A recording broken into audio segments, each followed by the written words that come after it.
If more of you supported the show, I'd be less sick of podcasts. The blah. Sending out good vibes. The blah. Good vibes. Good vibes. And the blah. Good vibes.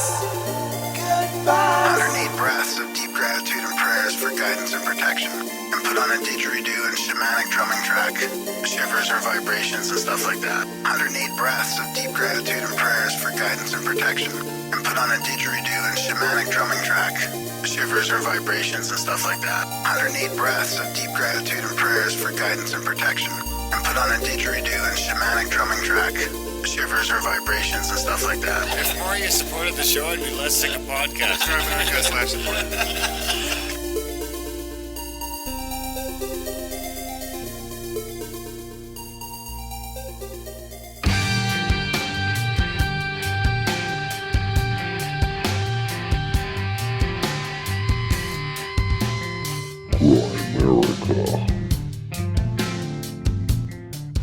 He was on acid, completely in a completely different zone and a way of thinking, and he described the DNA helix structure that he saw through a psychedelic trip.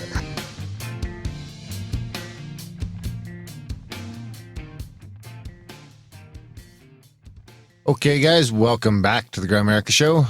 We are going to be chatting with Nik Badminton a little bit later. He's a bit of a futurist. He's going around and he tells I think he spent some time like briefing companies about how the future was going to be, and he's kind of a futurist visionary in a sense, I suppose.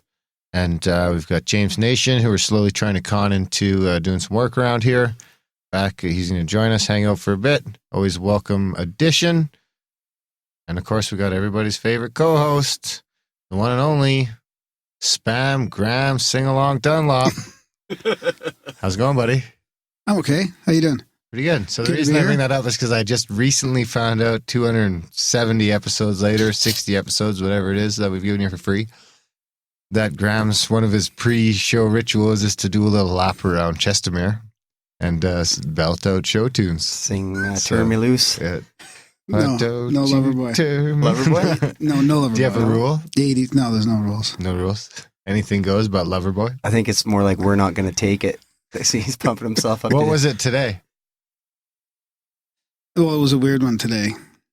I don't know. Adele? It's called Spiritual Being by Youth versus Abacus came on. Huh. There's a bit of a synchronicity because I was just thinking about it earlier and I shuffled it on.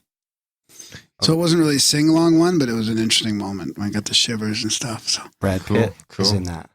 That's Right? probably why I Yeah. got the shivers. So, but I did want to say that we do this little intro where we get listeners involved, read emails and stories and stuff like that, and we shoot the shit for a little bit before the episode comes on. So for all the new listeners, you can fast forward it to the episode if you want. There's always a timestamp. There's a in the show notes. timestamp in the show I notes. think you can just hit skip if you're on your phone. I don't know If you're in, 100% most of the works. podcast players have a skip button to the next part of the thing, and Darren I separates think that it works. nicely. Yeah. Most of the time when I remember, I'd say like 90% of the time Yeah. I do that. But this is the real fun part.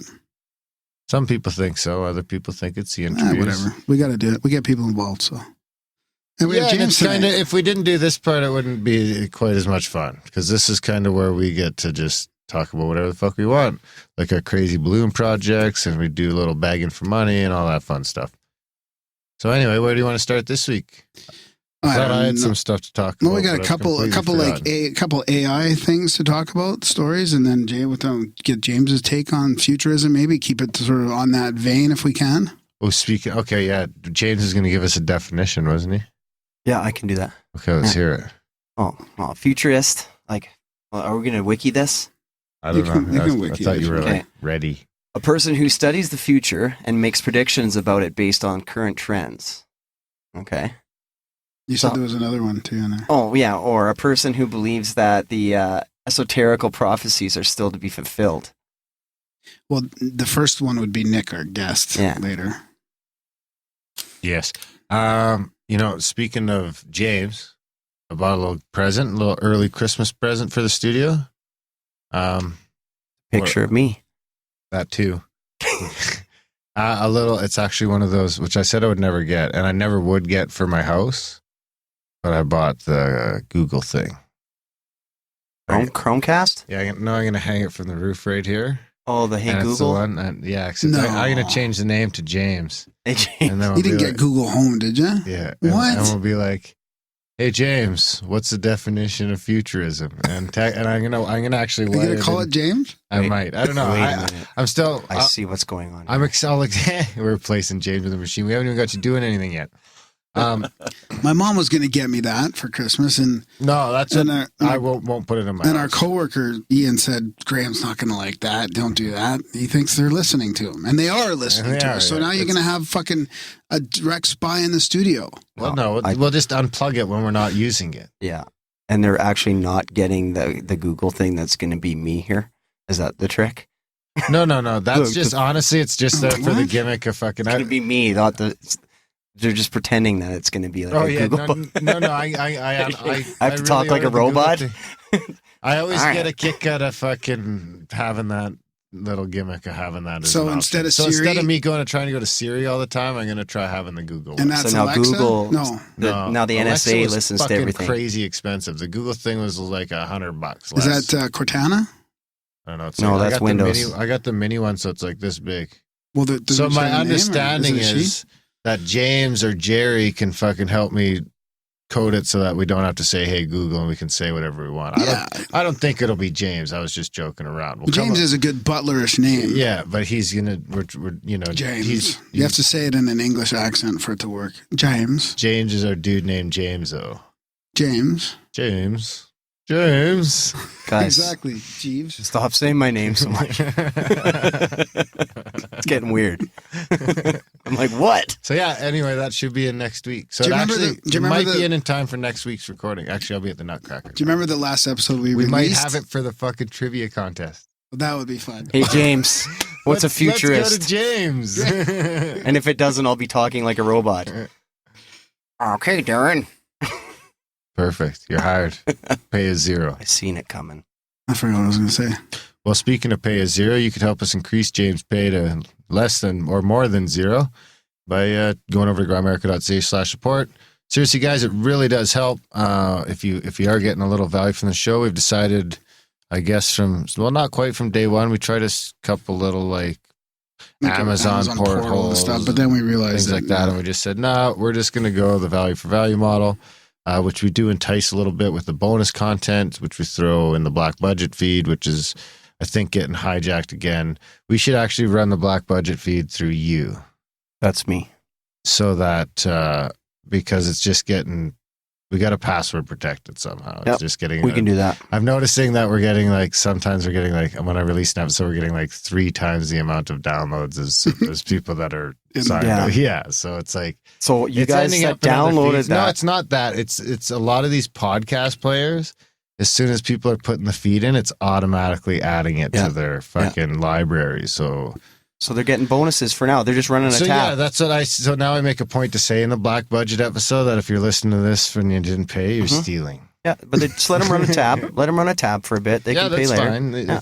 This isn't Black Budget, so we won't go through that. No, here, and but- we've been putting out like 2 shows a week in the normal feed, so we're doing extra content We're ramping anyways, it and up then for we're Christmas. just giving like almost like bonus content in the Black Budget Mm-hmm. feed. It's a little more controversial, a little different. We're going to do a couple other types of shows in there. Yeah, and honestly, yeah, and the more people that do go and sign up for a monthly, as little as $1 a month, which I think works out to like 6 cents each a show after PayPal takes a cut, then that's what gives us the option to take more time and record more episodes and release more things, and it really does help. So we're kind of releasing some new shows, hoping to entice you guys to try and get even more content by supporting the show, signing up for a monthly today, and getting those 14 or 15 episodes that we've started building. Yeah, any donation. Did you say that? Any Any type, donation, whether it be a one-time or monthly. We really do prefer the monthlies because it's just easier for budgetary purposes. Absolutely.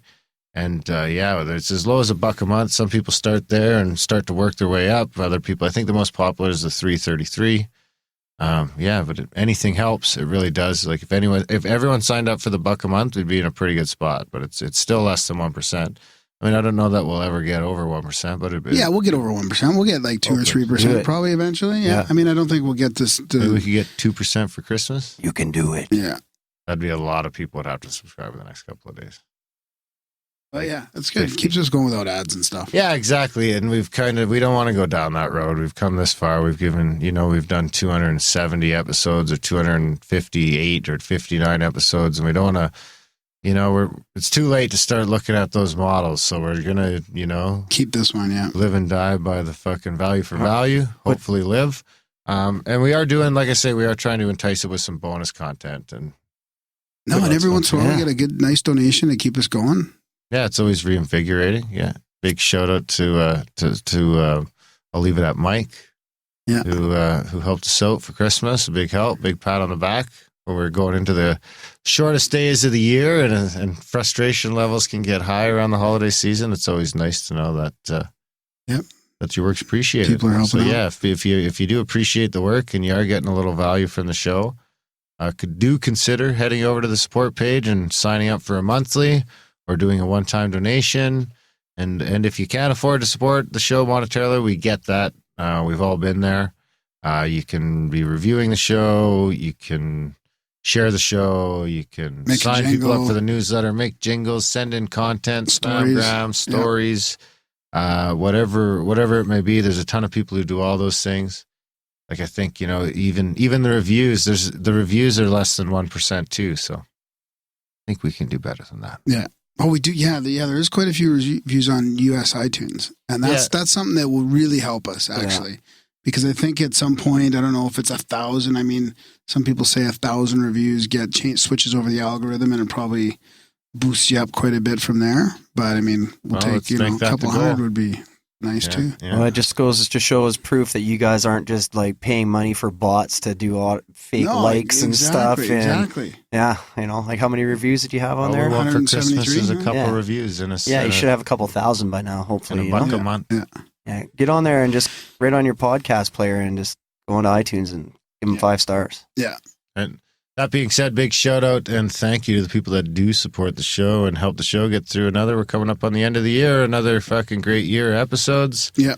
And that is that is actually absolutely thanks to the 1% that do choose to support the show, because without them there would be no show. And like we were talking on the show tonight, that you'll hear in a couple of weeks or whatever, we were talking about how the best part about this whole thing is just meeting the guests and becoming friends with a lot of the listeners and people like James here that's in the studio and eating spam that got sent to you a year and a half ago. Yeah. Graham ate a half a can of spam today, you guys. Teriyaki spam. A half can. Cold. Teriyaki spam. I'm going to put the rest of it in the half a fridge. can of cold spam. It smells like cat food. That's a year and a half old from the other side of the world. That's what. Yeah, from a donated gift to the igloo. I think it was from Florida. Wow. No, it was Hawaii. Oh, was it I remember Hawaii? I was Really? floored that they paid that's the right. fucking air shipping on a case of spam. Yeah. Check out Facebook for the picture. What else was I going Like to say it. about that? GIF. Yeah, Send me the GIF for Twitter. Yeah, I have a GIF on there. Oh, Make sure you like that. No, I was going to mention the chats, like people making friends in the chats. We have a The whole group chats is like a little Grimerica community. it's perpetual. My only complaint about the chats is the font size in Discord. Yeah, I can't read it that good. I can't read it. Can you not adjust that anyway? I tried. I can't find it Well, anywhere. that's not saying anything. Have you tried? No, I haven't, but I bet Okay. you I can Well, figure let it me know out. if you Like I try. seriously need my glasses to read the fucking chats. That's pathetic. Hey, speaking of tech, I found out. And I'm the new glasses guy. I never used to have glasses. So it's annoying. Well, that's the problem when your eyes start going. You should wear contacts and glasses. Double up.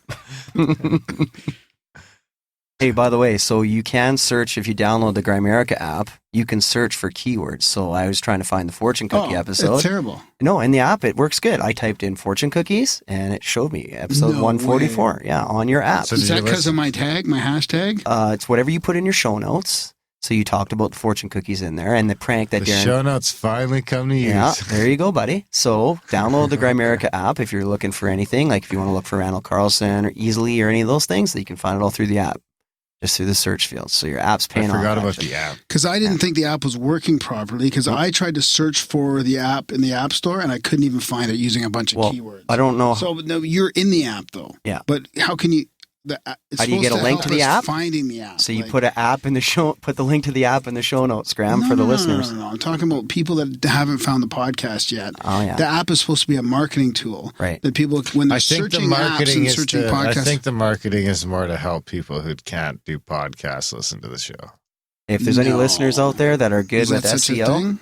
I don't know. yeah, anybody that can I'm help. not real good at SEO probably either. Yeah. so. Well, if there's a listener out there, maybe they can send an email by and help. But I think the app is missing supplemental descriptions and stuff like that. Like it's not. By us? It just says Grimerica, I think. Like, shouldn't it say Well, I made the the description. spiel? Yeah. Shouldn't it say the spiel in there? And if you search like UFO podcast, maybe it comes up, or like yeah, the meta tag you stuff. know, Yeah, it meta has to be stuff. more searchable.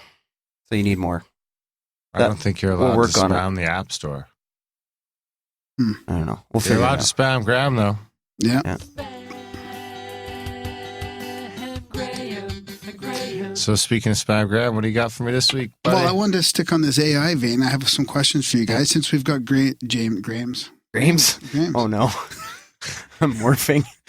We've got James, our IT guy, here in the studio, and we have Nik Badminton coming up on this episode talking about futurism and AI and all this stuff. So you guys were mentioning Google Home, and I was asking what the name is Something tells me after a couple months of Google Home, I'll have a pretty good idea where AI is going to be. No, but where? Okay, so we have Siri and Cortana and Alexa. Should and we get them Google all? Home. We should get them all. What's the difference between all these? Because they do work differently. It's just different algorithms, and because Siri, sometimes it just sucks. Why are you Like, asking us? I think Google Chrome is We don't know. NSA, Yeah, Siri is CIA.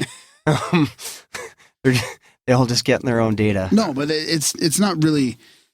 You don't really think that that's real? Intelligence. It's just. Okay, you tell me. If anybody's seen Black Mirror, go back to the bees. It's not episode. even close to artificial intelligence. Maybe it is in some rudimentary, super rudimentary form, but it's just fucking basically voice typing things into fucking some sort of Google.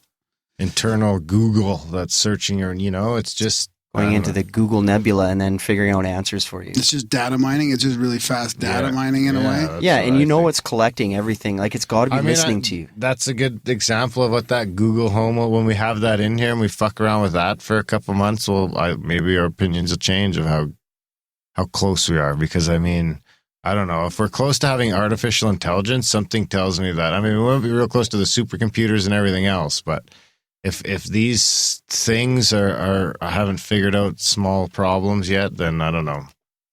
Then maybe we'll get real close to artificial intelligence and we'll have forgotten about common sense. Well, that's what we have in the commercial world. You can't program common sense. Right? I don't like how all these devices are listening to us right now. There's something going on in the back end. Are you listening to me? Hey Siri, are you working for the CIA? I don't know what that means. If you like, I can search the web for, are you working for the CIA? Hey Siri, are you listening to everything I say and sending it to the government? That's something I don't know. See? They're just Not fucking even Siri programmed to knows. Hey not Siri, answer are you those listening to everything I say? We were talking about you. See? He was. What did he say? We were talking about you, not me. Mm-hmm. I don't trust it, man. What the fuck does that mean? He's avoiding. He's avoiding? Really? Yeah, seems to be. Whenever you ask Siri about itself, it just deflects it back to you. I'm gonna It's read. like, I'm gonna fuck, read that's up about probably- this. I bet you that That's thing's. the most AI part of it. Like a real person just deflecting it back to you. I don't know. It's ignoring its own fucking issues. That's right. I feel like it's listening for keywords at all times, and then it's sending the most keywords back to the database somewhere, so that Graham always talks about spam. Spam's mentioned 50 times a day or whatever. They're building metadata against you for sure. Now, do you think They that have to that's be. for corporations and sales tactics like they For the say, or is it highest more bidder. for the highest bidder? It's probably government based and marketing based and everything. Yeah, for sure. I bet you that if we just read the fine print, there's got to be something in there that thing's always let's on. make that. You're the tech guy. We'll make that. I'll check it out. There's got to be a bigger purpose to that because they just didn't spend the millions of dollars on developing that simple little talk to your phone tech. There's more to it. You got It's a to. little word to the wise. Don't hold your breath. So have you heard about the Saudis controlling the world's first artificial intelligence in future city Neom? No. Okay, let's listen to a little bit of it. I got a clip here. Not responsible. Here she is. Everybody, this is Sophia.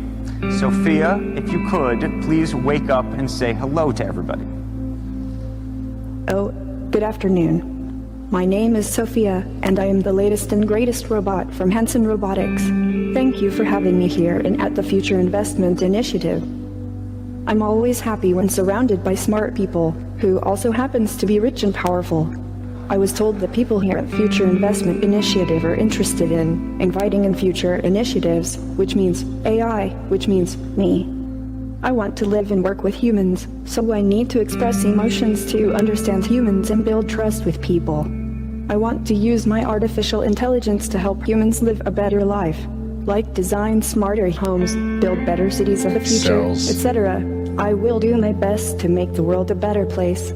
My AI is designed around human values like wisdom, kindness, compassion. I strive to become an empathetic robot.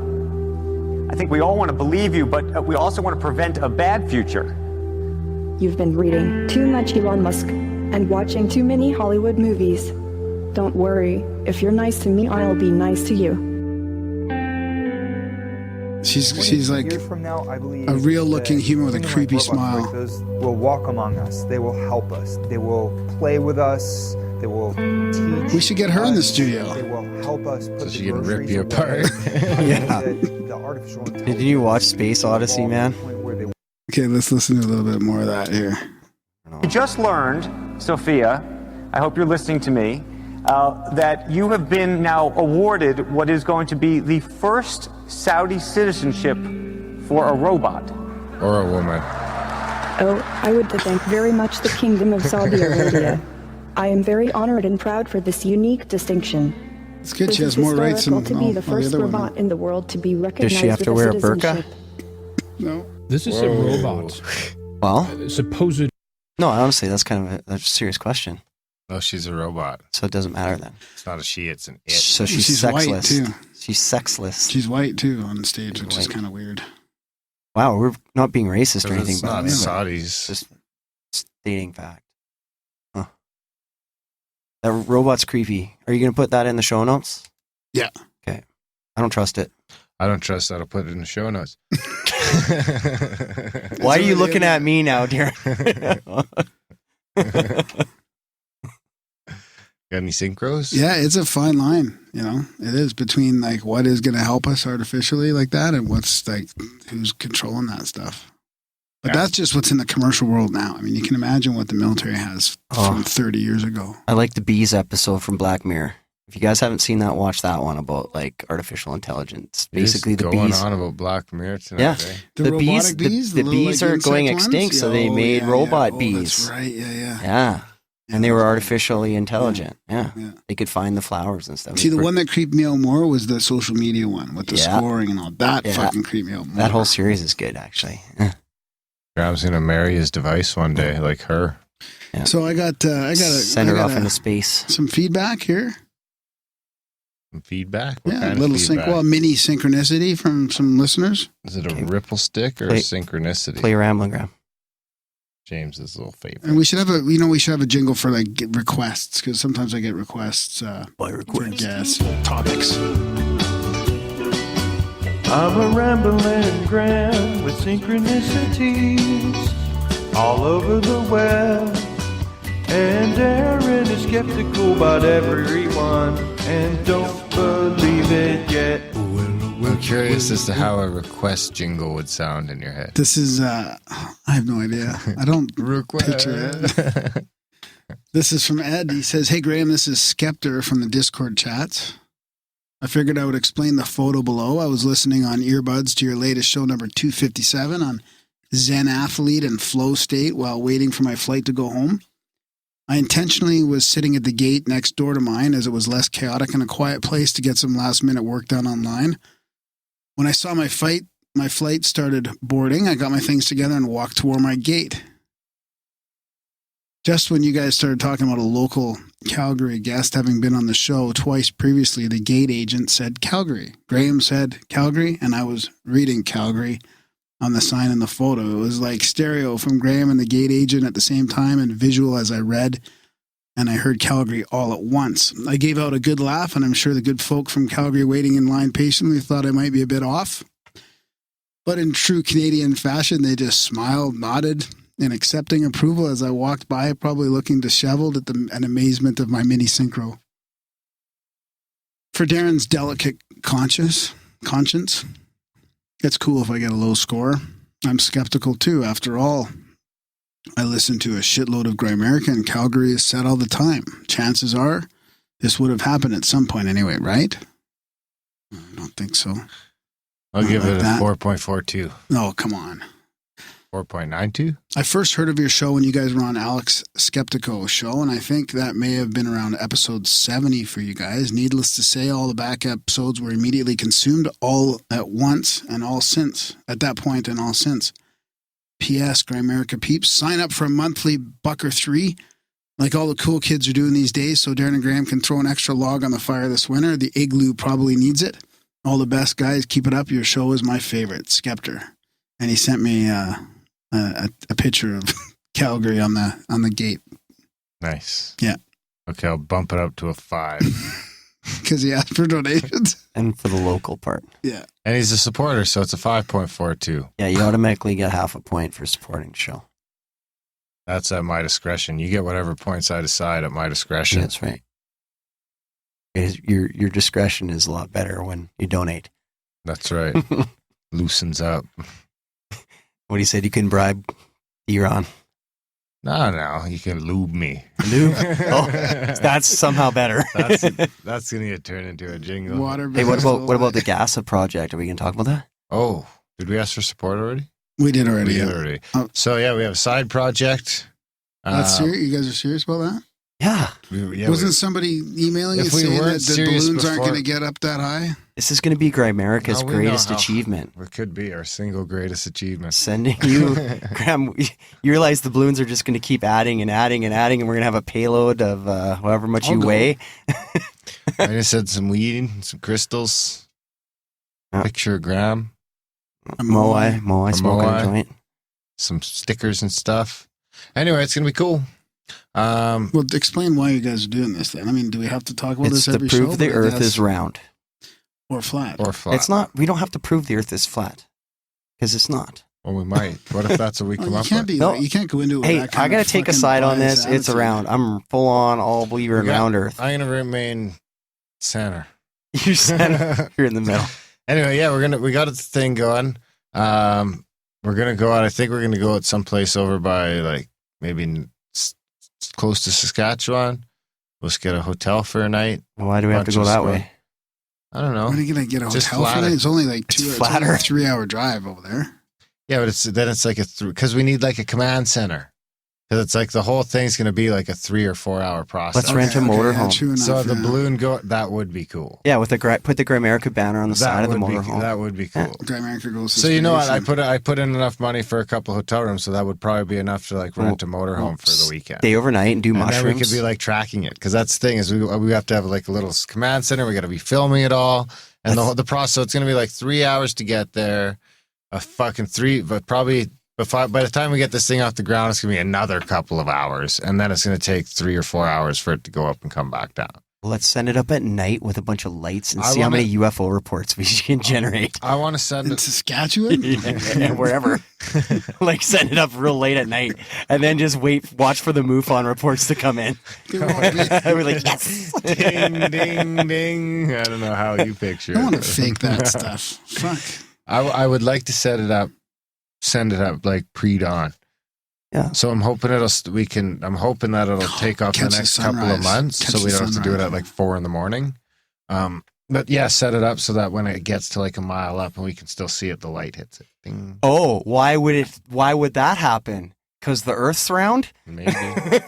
It'll be an interesting little If it's flat, it wouldn't matter. It'll be an interesting little add-on to it. It still would if it was flat. If it goes up, it's still got to get to the horizon. No, yeah, we should actually start putting in like in the show notes thing about how the sun goes around in a circle around the flat Earth. I'm trying to solicit my buddy Brad to do it because he knows all the Earth numbers. So I'm going to try and get him on board to help out with some of the so we should be able to, when we get up to whatever height we get to, he should be able to give us like a number to punch in for a radius, which we should be able to fucking then punch into the program. It'll put a line there and we can compare it to what we actually see, if we actually see. And somebody, and we're going to send up. Weren't people challenging your height? So yes, no more. Because a couple people complained about the number. So because it's like I think it ended up at $8,000, but that's like $8,000. That's Canadian money. Yeah, so that's like $1,000 US. Because I put it's not even a Bitcoin. It wouldn't let me put in US money from Canada. Come on, you multiply that by 0.78, and that's your US right now, probably. So it's 8,000 times 6,200 or something, probably. So anyway, the balloon 6,240. The balloon kit is like US. That's quite a bit. Yeah, the balloon kit with the 2,000 G balloon and the GPS and everything is like $2,000. It's gonna end up being to get that here and shipped here. And how high does that go? It goes like 35 to 42 kilometers. That's pretty good. Why don't we just do that? Well, because that'll only take up like 4 pounds or something like that. So I'm not going to leave anything to chance. So we're just going to get, and in case the balloon pops or anything, we do all this and the balloon pops. So I'm getting like the kit and 3 extra balloons so that we're set. We can send up, if we can, if it's a possibility, we send up a few balloons at once and you fill them up less, because the less you fill the balloon, the more it expands. The higher it'll go. So the way I understand is the more helium you put in, the more weight you can put up, but you don't get as much height because it bursts sooner. Exactly. So if we can fill 4 balloons with Let's less, fill 10 with a little bit. The balloons are like hundreds of dollars a piece. Or we could put a pressure valve on the balloon so it slowly starts releasing that pressure, so you can still get altitude. We could science this. Don't worry. Let's start with getting a couple balloons up there and make sure it's just okay. We've got a bit of support in there so far. So that's a total separate side project. We didn't want to tangle in with our meager support. So we decided to just do that on a GoFundMe. Yeah. There's like, so is there one you should put it in the black budget. It's Grimerica.ca/GASA, GASA. Oh, right. Which is also Gear Acquisition Syndrome. Yeah. It's a double entendre, which also is the Grimerican Aeronautical and Space assholes. GASA? Yeah, so how it breaks down is there's $2,000 in there for the balloon kit. I think it's another like $1,000 for the extra 3 balloons. But it's not going to go any higher though with more balloons, right? Well, it is. Theoretically, it could, because we could fill all the balloons up less, which means they can expand more. Let's figure out how to get that fucker right into space. Yeah, we can't do that. No, the helium has a ceiling that, like, even because I was looking at going up to like doubling your capacity, and it really, like, if you double that capacity, you only get like another fucking few thousand feet. So and you know the problem with that is, then we don't get our proof back on the GoPros. And it's just gone. Yeah, it's just gone. It worked. Can't it fucking transmit? Oh, streaming. Live stream. If we can figure that out. If we can figure out a way to send up, we might lose service. So the way I picture it, we're going to have a little cooler. Well, why don't we send up a fucking We'll have a little cooler there, because we need behind it. Maybe, but we need a battery pack as well. Because the GoPros and stuff, the batteries might die. So and they have to be in a... I'm going to send up a little cooler. Well, how long does it take? 3 hours or so. For the thing to get up there? Up and down. No. Yeah, and you got to stick hot shots in the GoPro cases and stuff so they don't fog up. But we got this. Yeah, don't worry. Then a cooler with the battery pack that everything's plugged into, and so there's a bit of weight there. So the extra balloons help with the extra weight as well.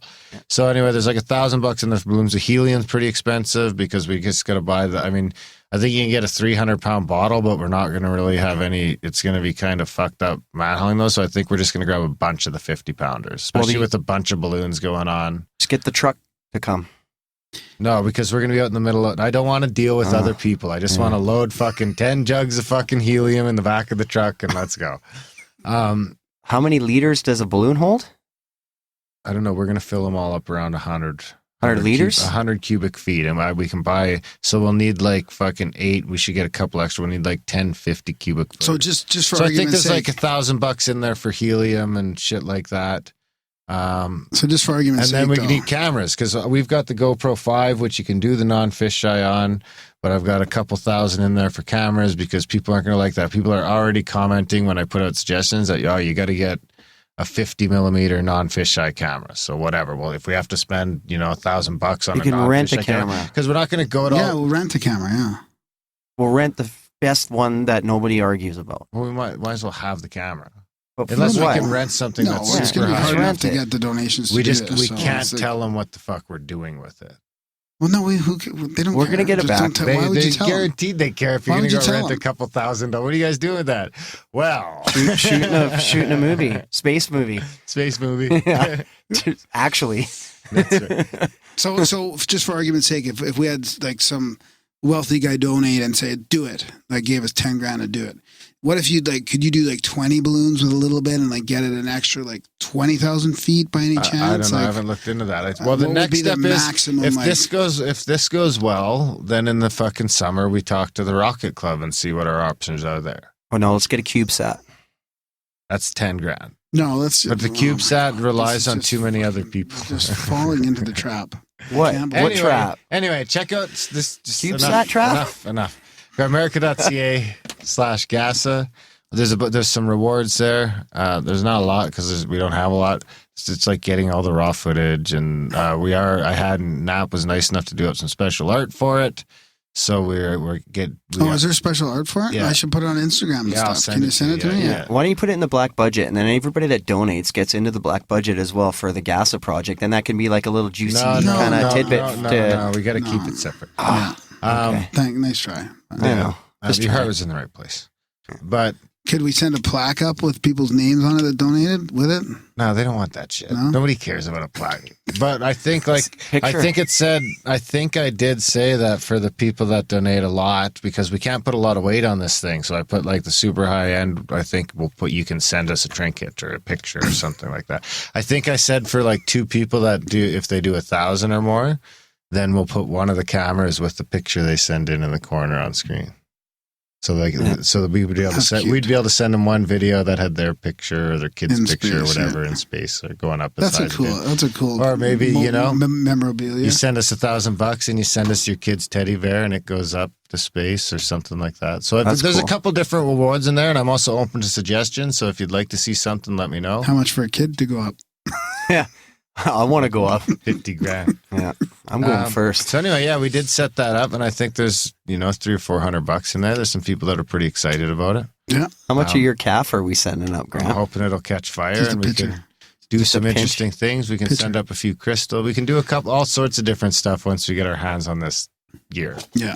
It'll be an interesting little stepping stone. And we got to do a sample for chemtrails on the way up. We'll get a sensor of some Plus, we'll get a bunch of content out of it. We'll podcast and fucking do some video of the whole fucking. Yeah, we can live stream It'll be it. fun. Yeah, live stream. We'll do it. Yeah. It'll be a good time. Alrighty. So check that out. What else you got? Maybe a couple more things to wrap it up. Yeah, I got the normal UFO quote, and I got an email here, a suggestion from Jaron. Who? Jaron. He says, "Hello, Graham. At first, I want to thank you and Darren for a super podcast. I think I've listened to almost all your shows on Spotify. I like the magic between you two and the open-minded things you talk about on your podcast. I also think that the frequency of Gaia and of us, the people of Earth, is changing to a higher one. And when you look and read around, like on things like Golden Age of Gaia, so he's suggesting that we do that. But to the point now, I think it is time that we look seriously at free energy to save Earth's and our own futures. Maybe you could do a podcast on that topic. I have some addresses to get you started. So yeah, this is good. Definitely something we want to do, and it kind of fits in with this show as well. Free energy. We've had a couple people talking a little bit about it, but we haven't really dug into it full bore. So I'm going to check these out. Hope you can do something with this, or maybe you know someone like yourself who knows about this stuff. Oh, and by the way, his family over in Lethbridge, just wanted to keep going on with your super show, guys. Greetings from the Netherlands. Pew pew. Yeah, good to hear. Absolutely. Love the Netherlands. Lekker ding. Ready for the UFO quote? I left a car in the Netherlands, It broke down right in the nick of time. When you bought and abandoned, Yeah. you probably wanted I it. almost drove it into It probably got towed into a thing and it turned into a warrant. And now if you go to the Netherlands, you need to fucking arrested. Yeah, exactly. I got really stoned in the Netherlands. I bet you I did. called it my lost week in Amsterdam when I was there. Yeah. It was, the cobblestones are all wobbly too. It just makes it worse. I love that feel city. Like you're in a fucking different We should go universe. to Amsterdam, guys. Like as a vacation. After Grimerica goes to space, we'll do Grimerica goes to Amsterdam. Yeah. I don't want to. Or well, even just if we went to Denver, close enough. It's like Amsterdam. We could You just guys, go, you guys get all that stuff you want here. Why do you have to go somewhere we for, could drive for to weed? Spokane. It's a road trip. We can rock I don't out to all the even get 80s it. tunes on the way, Graham. Come on. I'd like I'll to- go on a I'd road like to go trip, to but I don't wanna Seattle Go to again. Amsterdam for that. Seattle's fun. Let's go see a We football got a game. bunch too. of listeners in Seattle. It'd be a fun place to go hang out, do a meetup. Okay. And it's right there in the summer. Go to a football game. I don't want to go to a football game. What? I don't really care about a football game. Okay, I'll go. We go to a comedy show or something like that. Yeah. Go down to LA and see the tinfoil hat guys. That's right. That'll Yeah, be LA's fun. Yeah. Okay, so thanks for the email. I guess we're not going to Holland, but We might, yeah. I don't know. Don't take it off that roster. We got to yet. fucking bail, Graham. We gotta get to space first. Space. all right. So And give beyond. me the UFO quote jingle.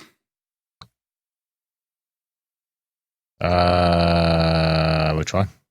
Found UFO quote. Anne and Graham are going deep. It's a profound UFO quote of the week. Words to ponder and critique. It's a profound UFO quote of the week. We watched it for quite a few minutes. We could see it was larger than the headlights of the cars below, and we could see that it was not attached to anything. And there was no sound. I became frightened, actually, because it wasn't anything I could understand. From a personal viewpoint, I am pretty well convinced that we are being surveyed. That was from the Look magazine, 1967. Dr. Leo Sprinkle, professor of psychology at the University of Wyoming, had his first UFO sighting in 1951 when he and a friend saw something in the sky, round and metallic looking. In what year? 1951. It was too early for it to be Lucy. Lucy? Lucy in the sky. Oh my God. See, sometimes they just go right over your head. Yeah. I can't wait till he actually sees a real UFO one day, and he's I've just seen a UFO. turns him. No, like a actual I've seen a saucer real with UFO. guys like looking at you, waving at you, like freak you right out. That's never going to happen. How do you know? We'll come Maybe out it will to happen. If it CSETI one day and You won't know- let me. Okay, well, maybe. Yeah, he wouldn't let me either. He's like, James, you can't come out there with a closed mind. No, you were ready to come one day, and then it I was fell only going to apart. come He'll because let we us were going go to do on the drones. mushrooms. He'll let us go on mushrooms. But then we're going to see UFOs on mushrooms. No, you're not. Well, our own UFOs. No, that's got no bearing. I'm going to take a might. picture of your CSETI card and throw it up on Facebook for everybody to see. You're an old school, Hey, old school CSETI. Old school, Are man. you going to This take that half-eaten spam home with you? I'm gonna scrape it off and put it in the fridge. Scrape off the crust. A half can I of just cold opened it a couple hours teriyaki ago. We spam. should get a little fridge for in here. Yeah, we should. Because if I we're have gonna one. get- I'll donate. If we're going to get the little coffee maker going, then we could have some cream and stuff. Yeah, Okay. I got one you guys can have. How big is it? There's not It's like a lot beer of room. fridge. Perfect. Yeah. Bingo bango. James All right. fucking comes through again. Actually, Yeah. we should wait to see the Kaboom. fridge. Probably just like What? it's cold half. Hey, the come time. on. I haven't laid down yet. You haven't. Good thing we got You've the like electricity redone in here. We've got like more grabbed- electronics. We're just getting No, fried in here. we're hey. By the way, More ways than we're one. fixing Grant. Don't even say about the email. You're gonna trigger You're gonna trigger me. More than how mad Graham gets at his email. I'm gonna get mad. So we're fixing that. So we're not Tomorrow. I can't wait. If it's not fixed by next week, then I'm mentioning it. We're putting you on exchange server. If people aren't getting replies, just be patient. I try to reply, but I do miss a few. But I try That's to right. reply to everybody. Don't worry. And if you have a Grimerica email, it's about to go extinct. Sorry. Yeah, we have All to right, end the guys. server. Enjoy the chat with Nik Badminton. It's a good one, Thanks for putting up with our bullshit. especially yours.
All right, tonight we've got renowned futurist Nik Badminton with us.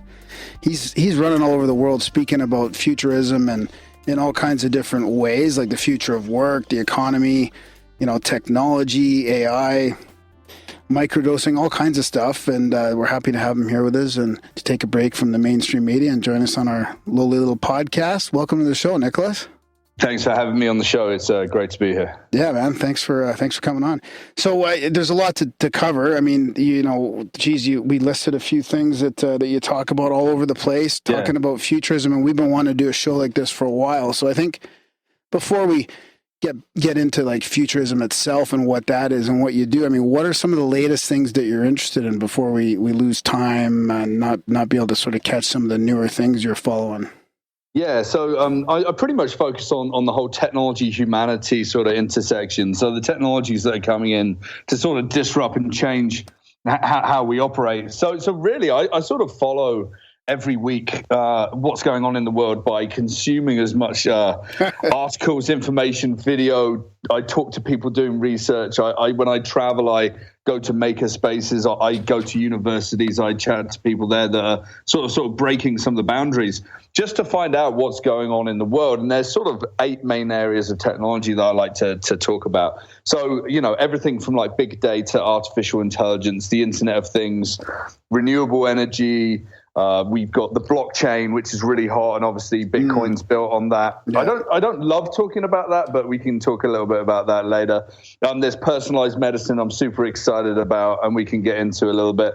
And then there's sort of the edge stuff and the super cool, really future stuff, which is like around the nanotechnology and a number of different things happening around quantum computing, quantum communications, and some really, really cool stuff that's actually happening around quantum teleportation. Oh, wow. Quantum. Is that like the chemical computers that I'm hearing about? Is that how you make a quantum computer, with chemicals? Yeah, well, all computers are kind of made with chemicals and minerals and whatever, right? But like the quantum computers are built in different ways. So it's the idea that a qubit is like a bit, except it can be 1 and 0 at the same time in a superposition. So ultimately, from a theoretical perspective, if you understand quantum theoretics, you can be in multiple places at the same time, processing like infinite amounts of data more quickly. So ideas like cryptography are broken in an instant by a computer that's actually powerful enough to basically look at all circumstances at any one point in time. So it's super exciting. Is it doing that by actually going into another dimension and spending the time in the other dimension and then just zapping back over here? Because I've heard that these things are even answering questions before they finish asking them. Yeah, we're not quite there yet. I mean, there's 2 schools of thought. There's the people that build the quantum computers. There's companies like D-Wave here in Vancouver and whatever that sell them, that ultimately sell time on the servers and sell them to people like NASA and Google and whatever. And they try and do some simplistic things, and there's big arguments that they're not true quantum computers. And then you go to the IQC, which is the Institute of Quantum Computing over at Waterloo. I've got some friends over there, and they're like, "Oh no, we're 30 years away. All these people are just sort of playing in the courtyard for the time being. We're doing the serious stuff." But the big companies like Google and Facebook and Station Q, which is part of Microsoft, they're going for it big time. They're doubling down on the investments, and they're trying to really change the world. But really, it's such an edge part of computing. We're going to have to. It's not like we're going to have a laptop that's a quantum laptop. That's not really what's going to happen. But we're going to have very large sort of quantum computers that allow us to do like materials science. It allows us to do things like, look at the entire history of drugs and chemicals and bodily reactions. Look at the entire human genome and actually work out new ways of eradicating certain diseases in the world, right? It's super exciting stuff. Wow. Yeah. Is that like CRISPR stuff, like eradicating the genes before you're born? Yeah, that's different. Or is this like personalized medicine? Because that one seems a little more unethical to me. Well, okay. Personalized medicine to me seems fine and dandy, but like that, I don't know, that gene manipulation before birth seems weird, spooky. Okay, so say you have a kid and the kid's born with cerebral palsy, and that's a terrible thing. And obviously you have to look after the kid and you're going to love the kid, but then you want to have more children, right? But you've got a high instance of likelihood that you're going to maybe give another offspring cerebral palsy. So, and you're going to excuse me, if you're a listener to this show and I'm getting some of these facts slightly off, just bear with me. I'm not a medical doctor. I'm not a quantum physicist. So, yeah, whatever. So what you can do is at the point of where we're looking at the egg gestating, you could actually potentially go in with CRISPR and go and edit out the genes around cerebral palsy, and that baby gets born in a more natural, healthy state, right? You know, this selective gene editing is going to be the way forward, but it's really going to break some ground in dealing with some pretty heinous sort of congenital diseases that are out there, like heart disease or you know, diseases of the nervous system or anything around immunology, right? So I don't think it's unethical. I think we just need to be very careful to make the choices about what we're going to sort of deal with and whether it's the right thing to do, right? Case by case, I guess. I suppose doing it for medical reasons over doing it for vanity reasons or things like that is different. Yeah, absolutely. So, you know, one of my favorite sci-fi movies of all time is Gattaca, right? Yeah. So you go in and you know, they have the baby and it's not perfect, and Ethan Hawke's going to die at the age of 30 and eventually he becomes something great. However, his brother gets genetically edited to be absolutely perfect and strong and an amazing child, and it's loved more than the child that's been born of natural means, right, in the back and conceived in the back of a vehicle. But like, it's one of those situations where we're going to have to be pretty careful about what we do use this sort of technology for. Now, there is some really cool stuff actually happening with pigs growing human organs for transplantation, which is something that we're going to need as well in the future. And I'll explain why in a minute.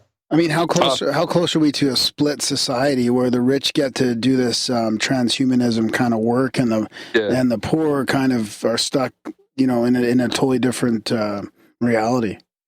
Yeah. So, how close are we? Or is it already happening?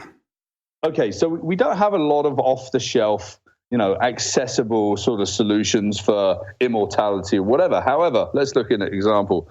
So, Alcor is a company that you can pay to cryogenically freeze you at your point of death, right? Yeah. Now, it costs hundreds of thousands of dollars to do that. Yep.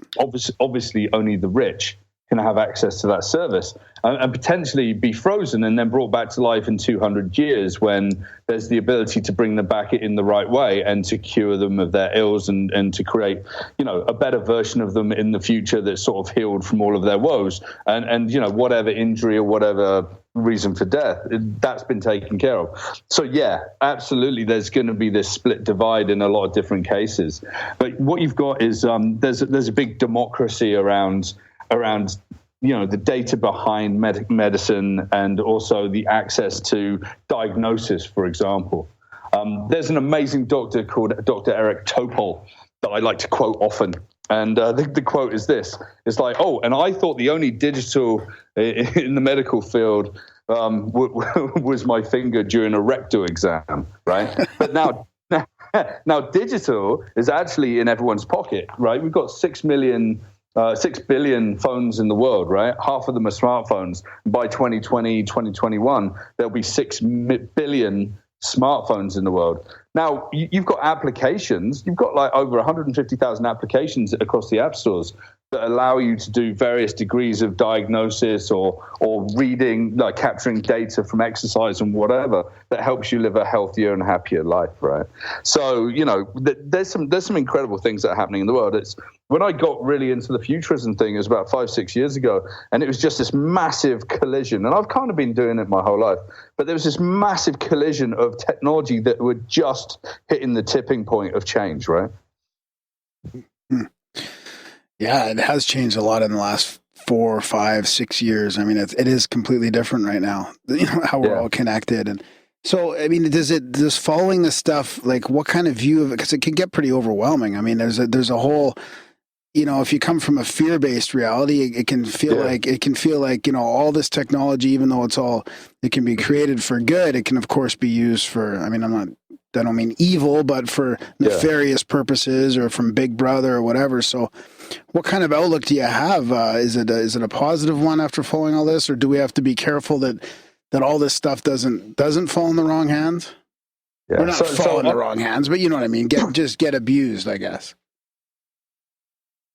So I'm a techno-optimist, right? I always have been, but there are points when you read about what's going on in the world, whether it's collusion through cyber hacking, whether it's through like a surveillance culture, whether it's through like social networks experimenting on the people that are actually in their social graphs. But there are points when I sort of have been sort of head in my hands. Oh my God, the world's kind of screwed. What are we doing? What are these companies doing? Are we in control? I left Facebook for 2 years because I felt that the surveillance culture was so strong, and that was just after the whole Snowden revelations, right? Mm-hmm. And it was just like, it was so very depressing what was going on.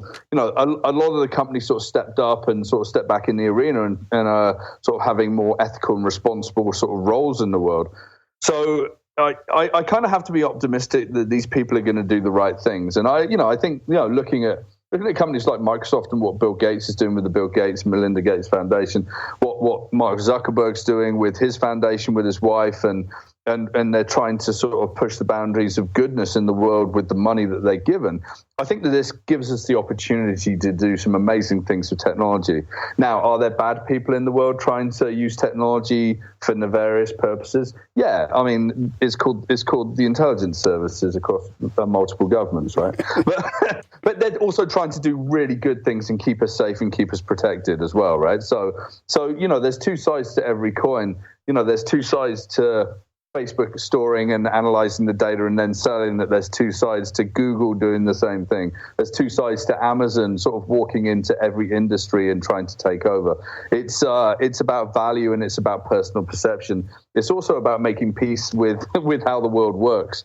And if you use a service and the service is free or very affordable, then you've got to understand that the price that you pay is that you're the product and the data within the system that they're going to sell, right? Yeah. So how close are we to the whole world being fully connected? I've heard about these satellites providing, Wi-Fi or like to, basically to making sure that it's not just these little areas that are connected, but we're going to be fully connected across the globe. Is that coming pretty soon? Well, right now we've got over 7 billion people in the world, about 7.5 billion people. Only about 3.75 billion people are actually connected. What the tipping point is this: it's about smartphone technology that's really going to change everything. But you still got remote areas across the world where you're trying to get that connectivity and provide, some level of service so that people can level up, right? So you've got companies like Facebook that have got these large sort of drone planes that are going to fly around and bounce signal, data signals down to remote areas. You've got things like Project Loon, which is done by Google X, which is their sort of moonshots division, and they're actually down in Puerto Rico right now trying to help restore some connections. You've got Branson and Elon Musk and people like that trying to get together to put these micro satellites in orbit that actually create large meshes of communications around the world so that, no one goes without that connection. The other question is, if suddenly we take connection to a remote area, does it actually provide value? Is it actually needed? What are those people going to do? That's sort of the debate, really. But if you can connect remote areas, you can bring business to those areas, you can bring infrastructure to those areas. As long as it's the right kind of things, I think we're going to be in a good state. And creativity as well. Like I heard you talking about, how that'll improve their own ability to do their own thing, get in their own business, or create things that'll help their community or the world in general. Yeah, I mean, today, if you've got access to a smartphone, tablet, or even a laptop, you can basically start your business by building a website yourself, for free, and just putting either ideas out there or things that you want to sell. You know, you've got companies like Etsy that have democratized the crafting market, right? It started all those years back with eBay. And now you've got Amazon and Alibaba and all these people that are just creating huge value from being able to have that connectivity. I mean, for myself, and there's an interesting story here. I've been on the web since '93. I was a really early adopter. I used to put like websites up to distribute free music that I'd been writing before Creative Commons was there. Then I built my own record company called Raiju Media, and then I was distributing music for free because I realized that it's really hard to convince the world to buy a song, right? And we're kind of in that world now. And that was some sort of 15, 16 years ago. And 2-3 years ago, I built my website, and it generates pretty much 95% of all my business and all my leads. And it's my sounding board, but people are stoked about it, and they can contribute, and they can get hold of me through multiple social media profiles. So suddenly people can find the people that they want to connect with. They can mine the value. And suddenly these networks, very much like us talking on this podcast, that we came through a mutual connection, suddenly we create something amazing like this, right? Yeah, exactly. So speaking of that mutual connection, that was my sister who's in the virtual reality market. I mean, what do you see that? Do you see virtual reality changing the landscape at all? Is that going to truly take off, or is there real big potential there? Yeah, VR's been around for a long, long time. There's a really great radio show that's from 1992, and it's on SoundCloud. I sort of dug it out a couple of years ago, and it's people talking about virtual reality. It's been around for a long time. Very rudimentary. I got to meet the woman who teaches all the astronauts. They go up to the International Space Station and into space. No, from NASA. And she's amazing, and they've been into virtual reality for like a very, very long time. So it's been there. Now what we've got is we can download it on our phones, so we can buy a very simple plastic or cardboard headset, strap it to our faces, and suddenly go swimming with sharks and be in other situations that we've never been before. So that's becoming democratized. You know, what's good virtual reality, what's bad virtual reality, that's another discussion.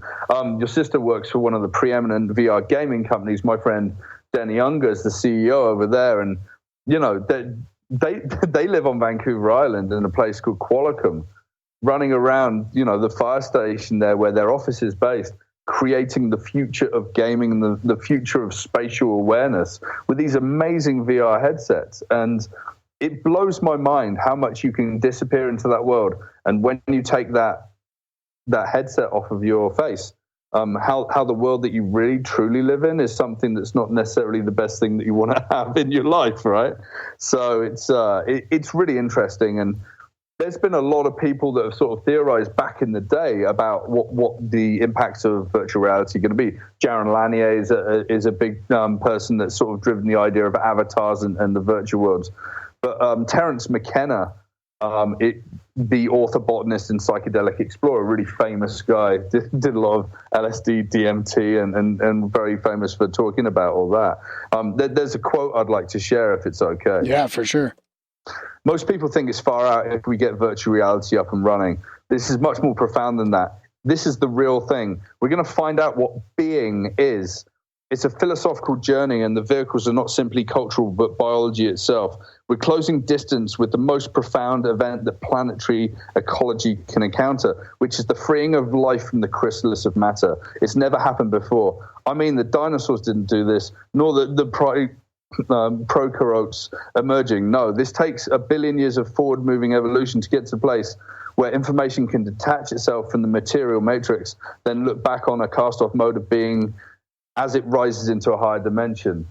So if you think about that, and imagine if the three of us were people that were quadriplegics and we could barely move our heads even, or any parts of our face, and someone straps us into this virtual world and takes us on a ride, you've completely transcended out of the physical being, right? Yeah, I feel like it's going to change the future a little bit as well. I think it's going to get more entrenched, and there'll be more education and travel, and I mean, you'll be able to see the world through through the cyberspace. I think it'll happen fairly soon. Well, I was fucking listening to something today where they were talking about how guys that can't see colors can get like an eye put in. That the buddy had a fake eye already, and they were able to replace it with an eye that could see color, but it gets and it can record too. And do a couple other things, but the only problem is right now it gets a little hot, so we can only have it in for a couple minutes at a time. Yeah, there's also a guy called Neil Harbison. He's got this.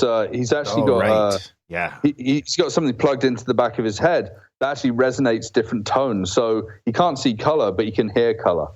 Wow. So it's like this synesthetic synesthesia. Sort of view. It's like a synesthetic view of the world.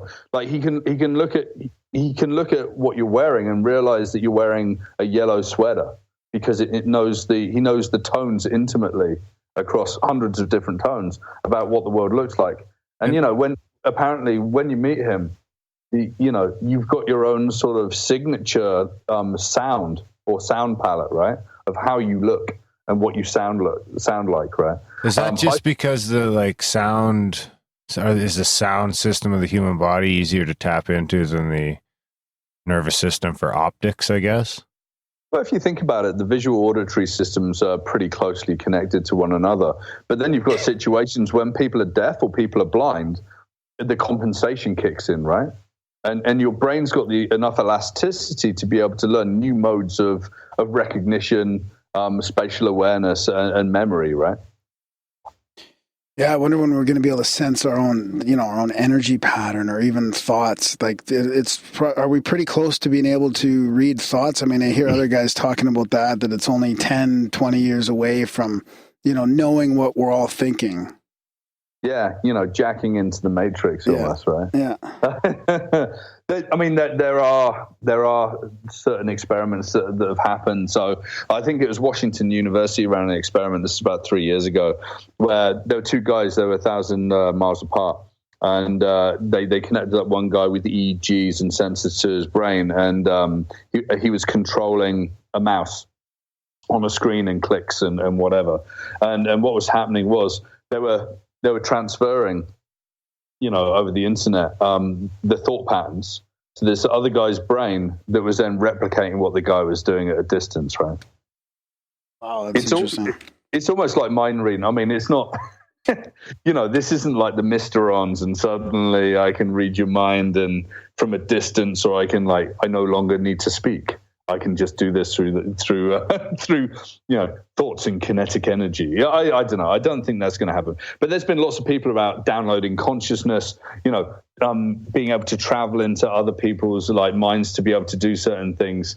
Even virtual reality with this kind of technology could help you become an able-bodied person when you're not an able-bodied person, albeit for a short amount of time, right? Yeah. I think there's interesting things to look at when we match up all the technologies as well. Yeah, definitely. So Darren, did you have a question? No, if you got something, go ahead. No, well, what about these maker spaces? We haven't really talked about that a lot on the show, but we did meet some guys a couple of years ago, and they were involved in that. And actually, it was in the UK. Is the UK a place where that's thriving more than other places? And what's going on in some of these maker spaces? Yeah, makerspace is incredible, and they've been around for a long, long time. They've just really been called makerspaces most recently because there's been this growth of people that wanted to start their own businesses and create their own, objects and whatever. And there's a massive one. There's Maker Labs down here in Vancouver, where I am right now. Oh yeah. And most large cities and towns have maker spaces today. The growth has been incredible. They have maker fairs that on a yearly basis they have thousands of people coming to see, the crazy vehicles or the 3D printing or the electronics or the incredibly dangerous chemical experiments they've been doing, right? And there are these networks of people. So, for example, in Victoria and here and across Canada, there's the Open Science Network, where you've got these maker spaces working with people that are sort of doing low-level sort of, investigation into bacteria and playing with DNA and whatever, albeit in a very rudimentary way. But the maker scene is going to be one of the big things that that drives a modern economy where people can do what they want to do. Whether you're a carpenter, a 3D printer, whether you're an artist, it's just going to keep exploding. It's no longer just artist studios. It's people building and making things that are going to change the world as well. And this is how large business sort of happens. I think it's interesting to think, the company Hewlett-Packard started in their garage, and I think they've still got the same garage as well, actually sort of preserved down there in California. But a lot of things started back in the day in garages and in workshops and in sheds, right? And that it's just that what we're doing is we're putting the garages, workshops, and sheds into larger spaces where everyone can feed off of each other, and that's causing exponential growth in that space. So it's almost like a DIY R&D kind of thing, where I guess you're not really going to produce stuff in there, but you're going to play around with stuff and invent stuff. You can produce stuff too. I think that's because I've read a lot of things about sort of the merger of work and hobby and play sort of, and it's like in the next 20 years those lines are going to really blur between your day job and your hobby. Is that kind of what you mean? What's really going to happen here as well, I mean, no one's going to have just a single job in the future. People today, they have jobs and then they have hobbies, and then suddenly you can monetize your hobbies. So it becomes that sort of, you become a pro-amateur at what you do. And then suddenly you quit your day job and you go, your hobby suddenly your career, right? This is absolutely what's going to happen. Back in the day, we used to call it like crazy inventors in their sheds, building things that people didn't understand. James Dyson built a wheelbarrow with a massive ball on the front because he realized it was easier to get across rough dirt, but everyone thought it was a ridiculous idea. Now look how big Dyson is, right? Yeah. It's like the guy who created the clockwork radio. Everyone thought he was crazy for like 15 years until it was a guy called Trevor Bayliss out of the UK, until he suddenly realized that he could build one for a reasonably cheap price and then distribute them all across places like Africa when they didn't have the opportunity to charge their radios, and he suddenly changed the entire world, right? Yeah, it's interesting. We should probably look into one around here, Darren. You've kind of expressed interest in that. We should build one in my garage. Studios in the garage. We started Grimerica in the garage. Makerspace. We'll start a makerspace out there. We could interview the guys while they're making stuff. Oh, there you go. We'll put a big ribbon around it, and we'll bring Nick out to smash some champagne on the door and christen it for us. Hey, yeah, and do you know what? There's already some really great guys working at somewhere called Protospace out there in Calgary. Oh. You go and check it out for sure. You should get them on the show. That would be fascinating to chat to. Okay, yeah, we'll do that. Yeah, Protospace. Yeah, I think I've heard of them actually. Huh. So what about? I mean, so there's a lot of 3D printing going on in there, I guess, as well. I mean, we went to see a 3D printer before, and I wasn't sure if that was gonna, just sort of be a fad or take off to really show the difference between, these manufacturing platforms. And I guess, do you think that's still going to be the future of things as far as manufacturing goes? Yeah, 3D printing has changed things so drastically. Back in the day, it's like, okay, I've got an idea. Let's build a model. Well, how do you build a model back in the day? Out of wood, and you carve it and you build it together. You glue together some sticks of wood and matches, and you take aircraft model kits and bring them all in. And then, after 4 weeks, you built something. And then, okay, now I'm going to make a mold. Now I need to send that off to somewhere that can build like a plastic mold, and then it gets sent back and it's wrong, and then you have to redesign it, and then you get sent back, and months go by. Yeah. Now you can download free CAD software, you can take the dimensions of anything that you want to model around or model with, whether it's the interior of a Tesla car or something like the iPhone 10. And you can take the dimensions, you can build whatever you want around that, and you can build it in an afternoon, and you can print it off in front of you in about an hour.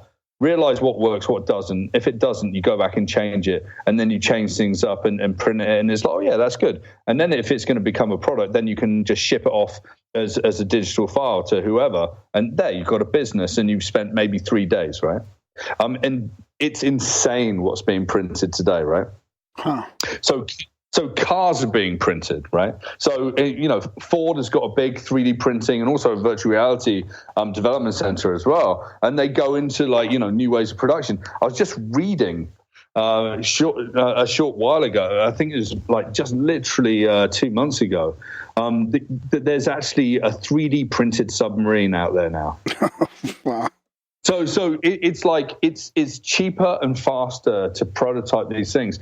If you think about it, you've actually got a 3D printer up there in the International Space Station. If there's certain things that break on the space station now, they can print a new piece and just deploy that. These are difficult places to be able to sort things out. So places like submarines or, the International Space Station, or remote areas. MIT researchers have created a 3D printing, drug printing machine that's about the size of 2 refrigerators. Ooh, what kind of drugs can we print? Any drugs, as long as you've got the constituent base elements, right? So could I just throw my shake in there and print out some primo bud? I'm not quite sure. Well, you can just sift right through it and pull out all the THC for you and just get some high content. Jesus. Yeah, you don't need a 3D printer for that. There's other ways that you can do that. Exactly. So speaking of that, what about microdosing? And we were talking about that the other day, and people in Silicon Valley, and I mean, all these people are starting to play around with it. So what's the future of that? It seems like we've seen all these results from psychedelics, or I think it was psilocybin, how it really quiets your mind in a way. Instead of those brain scans everybody thought they were going to show it being all lit up, and it actually was the reverse, which kind of makes sense that people have played around with it. They kind of get that. So is that really opening space for people to be creative and organized? And talk a little bit about the whole microdosing thing. Yeah, so and smart drugs, I guess, as well.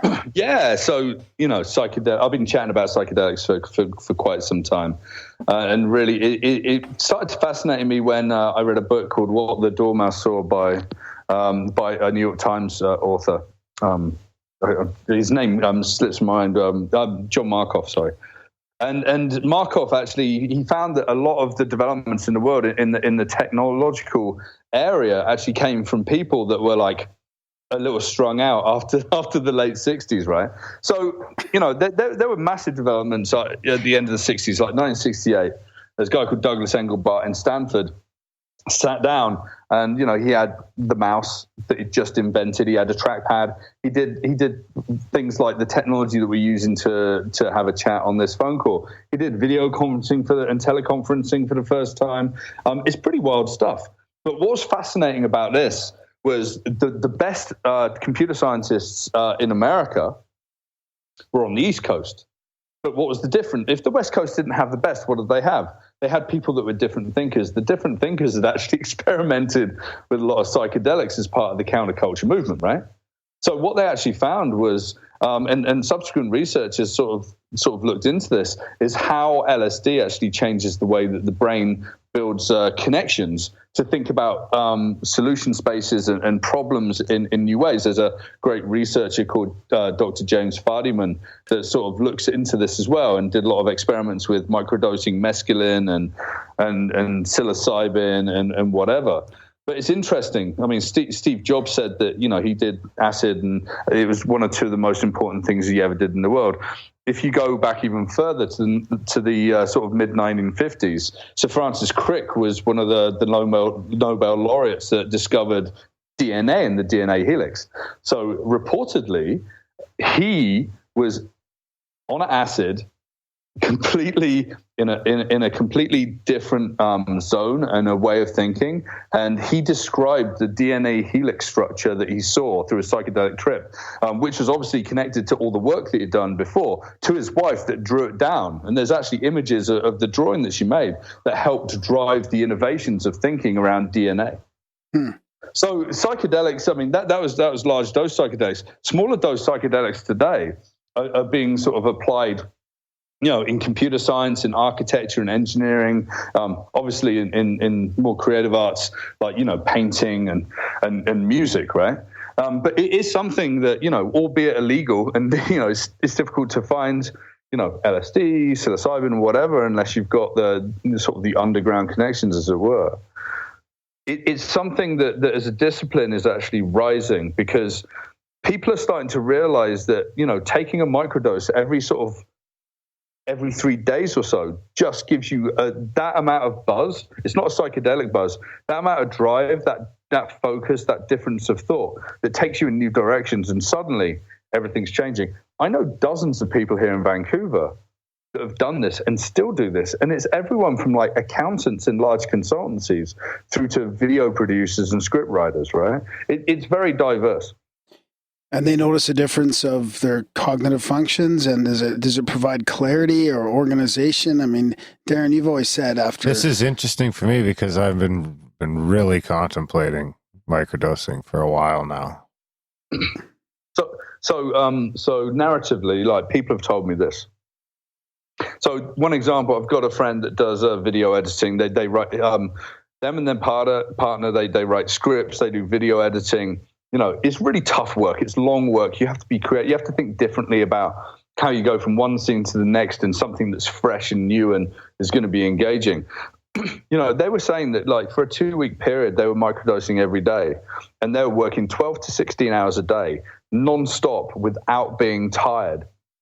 And just working in new ways, producing more work, doing new things that they'd never even thought of before. They weren't high. They were just, their brain was just connecting in completely different ways because the dose was super low. But then what they were finding is, after 4 or 5 days, they'd literally have to switch off and step away, and they were completely sort of spent. Because you're still using energy, you're still using the connections in the brain, so there's some dangers there as well, right? Yeah, I've heard a couple different. I've heard like 5 days on, 2 days off with 1/10 of a gram, or like I've heard another one was like 1/4 gram every 4 days or something like that. I've heard a couple different methods. Do you know what? There's lots of forums online, especially on Reddit, that talk about this, and people. This is what I do, and this is what I do, and that's what I try and work out. And then you've got the whole spiritual, psychedelic, the ayahuasca or the ibogaine sort of experiences that people try and have, which is less about productivity and it's more about spiritual and personal awareness, right? Yeah, I mean, it's been proven that using psilocybin, like from magic mushrooms, has helped people that are actually terminally ill come to terms with death alongside therapy. MDMA has been used for the same thing as well, right? Yeah. So there is going to be a really interesting sort of next 3 to 5 years where things like MDMA, which the FDA has already sort of heralded as a potential breakthrough drug for therapy of PTSD and deep sort of like mental trauma that people have, all the way through to like LSD, where the research has been kicked up by associations like MAPS. Yeah. And whatever, suddenly it's going to become vibrant and interesting. And unfortunately, the stiffs, the man, as it were, sort of shut it all down because who wanted freedom of thought back in the 1960s, right? It's potentially dangerous to the modern society. Yeah, I mean, all the tests they did before the drug war, I mean, they were really close to using LSD and these things in therapeutic ways until they put the clamp down back in the 60s. Yeah. So hopefully we can get back to the, at least to that part. I mean, Darren and I have had these discussions where I feel like psilocybin is pretty close to becoming legal at some point. Like just like they have these little pot shops now. That'll be soon enough where you can have. I don't think it's going to happen in our lifetime. You don't think so? Eh? I mean, but if you would have told me weed was going to be legal in our lifetime, I probably wouldn't have believed you about that 10 years ago. Yeah, I remember traveling to Amsterdam. Me and my friends used to go over there, like go and have some fun. It's cleaned up a lot now. It's very different today. But 20 years ago, Amsterdam, you could walk into a store and buy mushrooms. I mean, hell, I grew up in the southwest of England in farming country. Magic mushrooms grew on my school field, right? Yeah, exactly. It's like everywhere. So it's it's interesting times when people try and stop something that's potentially very powerful from being readily available and being used. It's all about guidance and it's all about teachings, right? It's why, when you have ayahuasca ceremonies, you have shaman, right? It's why when you use MDMA in a therapeutic setting, you have people that are counselors that are trained to actually work with that substance to get the most benefit out of the session and go into the areas that are really difficult from a trauma perspective and go through some of the tough, deep areas that are going to result in some really good healing, right? Yeah. I feel like the natural stuff like the psilocybin is more, I don't know, to me it resonates a little bit more because, this technological advancement in a lot of different ways, it's, it proves years later to be damaging in a way, like the food industry. I mean, yeah, we started creating all this, food that's just end up being full of chemicals. And I mean, so many of these big businesses push all this technological thing into our throat and get us to consume it. And then we find out later on that, whether it's like fluoride in the water or chemicals in the food or glyphosate and all these problems that are coming up later. So, is the same thing, is there the same risk with, nootropics and all these supplements and smart drugs? Like, where are the smart drugs going to go? I mean, we must be getting pretty close now to, I've heard about, what's that one smart drug we talk about there? Viagra? No, What's funny is today I was actually, I was in the shaft at work with doing some layout for the guys that abate the asbestos. Yeah. And we said something, I was like, I wonder what my kids' are going to be abating. Yeah, later on. Yeah, exactly. Yeah. I mean, it's interesting. I've been playing around with nootropics and smart drugs for a few years now, and if you look in my supplements, it's like crazy. Someone was saying to me, it's like, oh, do you from a smart drug regime, what do you do? It's I don't really do much. And then I open my cupboard, and there's like 50 separate things in here. Yeah. Everything, obviously there's the Advil, right? But then you've got things like milk thistle and green tea extract. You've got 5-HTP. You've got vitamin D. You've got magnesium. You've got maca. You've got like yerba mate that you drink because it's crazy strong. Siberian ginseng. And then you've got like, more off the shelf nootropics like, alpha brain, L-theanine and whatever that allow you to have more mental sort of focus and sort of attention to detail, or stamina really in certain ways. And it's becoming a huge industry if you actually look at that. I mean, I was pulling some numbers on this earlier. Like if you just look at nutritional supplements alone, it's like a $60 billion industry, right? Yeah. And the global nootropics market is about 1.34 billion at the moment, and that's going to go to 6+ billion by 2024. People, we've been told in the world, it's like wake up, have a cup of coffee, smoke a cigarette. Do you know what?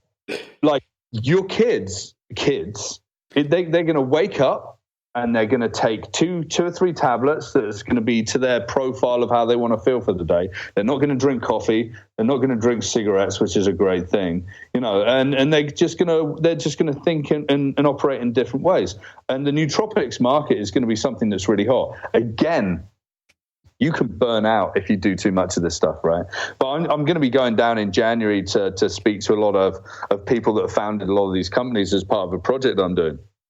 And, the questions I have is like, if you do these fasting regimes or these exercise regimes, meditation obviously is really powerful, but like you then suddenly have these regimes around nootropics that you sort of push out there. What does this actually do? Are we just going to be like 40 years old and completely burnt out and tired and just completely over that? Are we going to be superhumans that are suddenly, a dozen IQ points higher than we were last week just because of a regime of tablets that we're taking? So these are some of the questions I'm going to look at, right? Or is Deborah stuck in her one bedroom apartment in San Francisco completely with her mind blown because microdosing and nootropics, whilst it earned her high accolades, say being a coder in Silicon Valley, after 5 years she's kind of in a mildly sort of detached and vegetative state because with a bunch of cats. Maybe a bunch of cats, could be a bunch of anything in San Francisco, right? See, I go back and forth between that and my kids will be hunting fucking deer in the back to the ruins wild of the city. Yeah, it's like, are we suddenly going to get back? Are we, there's a whole movement around rewilding, taking places that have been sort of made urban and then taking them back into, the forests, maybe Calgary in the future. Yeah, exactly. It's going to be a beauteous wonderland of renewable energy and green spaces and all sorts of lovely things. Well, there's the two parts to the biohacking. There's the whole technological aspect where I think that the science, in a lot of ways, I feel like the science is way ahead of the medical community. Like I feel like the medical community is so big and slow that there's all these people. It's almost like like a biohacking maker lab scene where they're doing all their own science and their own experiments and they're testing all this stuff out and there's really good results. Yet it's going to take decades before it gets into the mainstream medical community. And then there's the other side of the biohacking where there's simple little tools like you mentioned where fasting, I mean, there's huge benefits to fasting and even just little things like dry skin brushing or whatever else you can do that are just almost going back to like away from the technology and back to a more natural state. Right. Yeah. It is really, really interesting. I like to think that there's a huge democracy that's going to come to certainly the big pharma medical community as well, right? Yeah. I think that really needs to happen. Yeah, I mean, I think I said earlier in this conversation, we've got these smartphones in our pockets that replace the general practitioner doctors that we go and see. Done. It's over. The medical community is starting to see that. You've got people that are working in maker spaces looking at new ways of synthesizing insulin. So insulin is something like a $45 billion industry worldwide, right? Wow. Every year. Yeah. And insulin's really, really expensive. And there are big pharma companies that produce the insulin. And there's these two guys in a maker lab down in the States that are starting to produce open source insulin. Wow.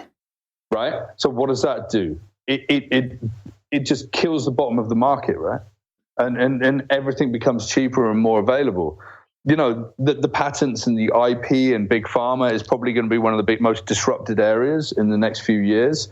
Wait until the big companies like, Google and Facebook and Amazon and whatever start turning their billions of dollars towards, pharmaceutical research, right?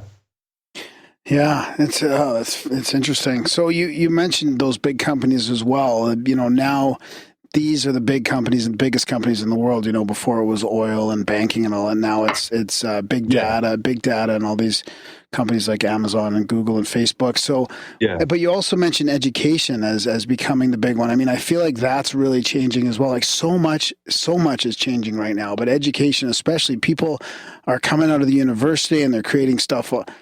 Professors are creating their YouTubes online and they're doing all kinds of stuff. And there's all these big, you can learn, like even just with podcasts. I mean, if I anything I want to know about, I can just listen to somebody talk about it for free right now.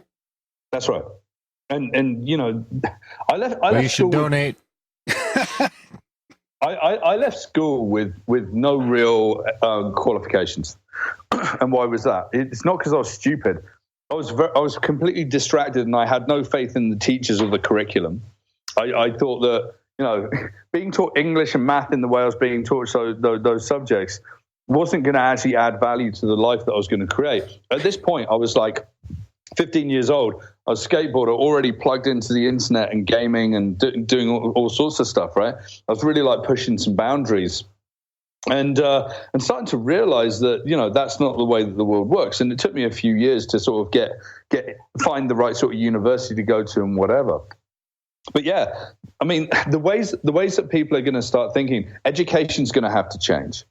They say that 65% of all jobs that kids are going to do today, kids that are at school today, but the 65% of the jobs that they'll do in the future don't exist. Right? Kids that do more vocational training and more sort of open-minded ways of learning are going to actually start their integration into the modern world of work, even starting their own companies earlier than anyone else, other kids, right? And they're actually going to get a lot of benefit from these new ways of thinking. Elon Musk has actually created a school down in Silicon Valley called Ad Astra for his kids and other people's kids that doesn't have grades. Everyone learns together, multiple different subjects, right? Now, I was chatting to a great friend of mine, and his kid, he took him out of the normal school system and put him into this super progressive, technologically sort of focused school out in Surrey. And he's saying that his kid is actually enjoying education rather than coming home and doing a homework that's just, you know what, write this, work that out, and write that there. Computers are going to do that in the future. We need people to be creative, and we need people to, understand like roles of ethics and philosophy, and how to connect with other humans in deeper ways. How to build environments in virtual reality, how to think about artificial intelligence, and how to think about the new ways of the world, rather than just like, hey, here's long division, like go figure. Yeah, and then flip burgers. Yeah, you don't. You can't sell. There's not going to be any of those. Yeah, there won't be any of those jobs. Like all the algorithmic jobs that are simple tasks. The first jobs that are going to go are algorithmic jobs that are like data driven, right? Like administration tasks or cashiers at the bank or cashiers in retail.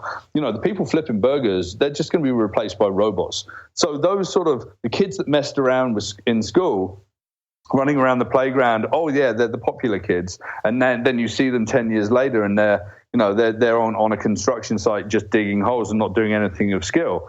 They're not going to have that choice. Everyone's going to have to level up, and it's it's going to be a challenge because not everyone's at the same level of mental aptitude or have got that privileged background to be able to focus on studying whatever. So we're going to have to work out in society how we can provide equal opportunities for everyone, right? And it's just going to end up, look what's happening with our political system right now too. Not to get too deep into politics, but is this global connection and the smartphones and all this stuff you're talking about going to help us finally in the political environment? And is democracy going to get, we're going to have a chance democratizing the politics, which should be happening already? Really, it's just... Or they'll be completely hijacked. Yeah, when will we be seeing a different change in that, you think? Do you know what true democracy looks like? It looks like Trump getting elected and Brexit happening. That's what true democracy looks like, right? And I say that, and it's quite a controversial thing that around that I say that is when you give enough people in the world that don't have an understanding of politics, geopolitics, policy, ethics, how a society should work in a good libertarian way or in a good conservative way or whatever, people just don't care, and they just get influenced by the wrong people, and they undergo like the process of democracy motivated like never before, and they make really stupid decisions. The UK coming out of Europe is one of the dumbest things I've heard of in my entire lifetime. Sure, Trump being elected was such a wrong decision, but now America's like really paying for it big time. And now they've got a maniac in charge, right? There's an amazing video that Robert Reich, who used to be an advisor to Reagan and Clinton administrations on economics, he did last week. And it was the 1 year anniversary of Trump being elected. And he goes, this video is celebrating 1 year without a president of the US of A. Yeah, but you got to think that there's, things aren't good for these people to begin with. There's a lot of corruption going on. That's what I'm talking about. Like getting away. When is the system going to break so that it can be rebuilt for the people? It's there's a lot of global corruption that you can't ignore as well. Yeah, do we follow the model that Cuba followed when Castro took over? How about Iceland? Right, let's talk about Iceland, right? Okay, so Iceland's kind of had a lot of scandal in the last few years, but in 2008, when all the bankers got sent to jail and everything was going wrong, the city of Reykjavik realized that they needed a change. So they voted in a guy called John Gunnar, and John Gunnar is a very famous stand-up comedian in Iceland, because the city needed humor and a different perspective on running their city at that point in time. Actually worked out pretty good. And then it's like, let's progress further. And Iceland's good to look at. Let's crowdsource the constitution. You guys heard of this, yeah? Okay. So let's crowdsource the constitution. And it was in every newspaper. I used to talk about it in talks. It's like, look at this, is democracy, open source politics, amazing. 3 years later, it completely failed because the people that were trying to contribute to an open source contribution just suggested things that were completely illegal, wouldn't work, dynamically were actually really fundamentally stupid. And they had to go back to the original process of having the smart people that were empathetic, that could connect with communities and still have the trickle-up effect of getting opinion and synthesizing that into something that works. They still need that process, right? So, do we burn it all down and remove all the political systems or whatever? Well, countries like Cuba did that, right? And now Cuba, you've got people on an average of $20 a month, sort of income in a communist society, supposedly living happy lives with a crumbling infrastructure and sort of always living on the edge of absolute collapse as a country again, right? It's really tough. And I love Cuba, and I love going to companies like Laos, which is also, sort of a communist country or whatever. I think some of these can work. But, it's a tough road if you truly go down the, break the model and let's rebuild the world, right? Yeah, I tend to agree. Yeah. I don't think you can, I can't go full anarchy. I think you need limited government at some level. A lot less of it. Probably more control at the local level would be good. I feel like it's the national level that fucks everything up. That's right. Yeah, no, absolutely. And localization and small communities can have this alternative way of living, right? So there's a place in Copenhagen called Christiania, which is an anarchist sort of off the grid. It's an anarchist community that sort of overtook some barracks in the late 60s. What's it called? Christiania? Christiania. Okay. And I went there. Wow, I went there nearly 20 years, and it was wilder than Amsterdam. It's called Freetown Christiania, and they've got a set of rules of how they operate, right? But what they had was, as soon as they built an anarchist community, everyone moved in, including biker gangs and organized crime and drugs and whatever, and suddenly undermined that free society, because some people see freedom as just completely going off, the edge of the cliff, right? Yeah. And some people see freedom as a huge opportunity to sort of level up the world, right? So what we have to do is we have to usher in freedom in the right kind of way. Huh. So did that not work out in the end then, that place? Yeah. They kicked all the drug dealers out. They kicked all the bikers out. They stopped a lot of the parties that they had there, and they just normalized it back down, right? And now it's still going? Yeah, it's still going. It's not as crazy as it was when I went there, but it's definitely still going. And they're looking at development, and it's kind of funny. These barracks that they took over were a short hop from the royal residencies, right? And it was a real thorn in the side of Denmark for a long time. But libertarian society and true anarchism can really ride out in a positive way, but you have to come back in and sort of really bring a level of government to your own principles back in to really make it work, You need something, because right now, currently in the world, there are $2 billion boats named Boaty McBoatface and Ferry McFerryface. Yeah, again, true democracy, right? Thanks to the Brits that do that, right? But so here's Christiana's common law. So let's look at this. Right, no weapons, no hard drugs, no violence, no bulletproof clothing, right? No bikers, no biker jackets, right? No affiliation to gangs, no private cars, no sale of fireworks. That's a bit weird. No use of dynamite, and no stolen goods, right? So it's like an anarchist commune that's just trying not to have all the really seedy, shady parts of life in it, right? Huh. That sounds pretty. It's awesome. They're taking it's all the fun out of it. Yeah, no. Do you know what constitutes a hard drug? Yeah, that's in Europe, right? This is heroin, right? Heroin and crack and meth. Yeah, those are probably no good. Yeah. So before we run out of time here, just what else do you think do you want to say about your work and what you do and where you're going to be speaking and stuff like that? Yeah. So it's becoming really interesting for me. I'm going to be speaking in Toronto a couple of times over the next couple of weeks, and here and there around sort of BC and in Alberta as well. So a number of different people, like everything from like the Ontario government to the large consultancy PricewaterhouseCoopers. Next year, it's going to be bigger and better. I've just been invited to go to Dubai. I've just been invited to go down to Peru. What's really interesting, the trajectory that I've seen with me, doing grassroots community events and meetups and small conferences, the momentum behind people just want to understand what's going to happen in the future. They kind of want to understand, what's coming tomorrow, what's coming in 5 years, and what's coming in 20 years. Exactly. And there's me and a number of the people that I know out there doing this that really do work very hard to try and understand the landscape and some of the signals that are happening today that's going to usher in the new world. 5 years ago, I wouldn't have been talking about Bitcoin and blockchain. I would have been talking about quantum computing.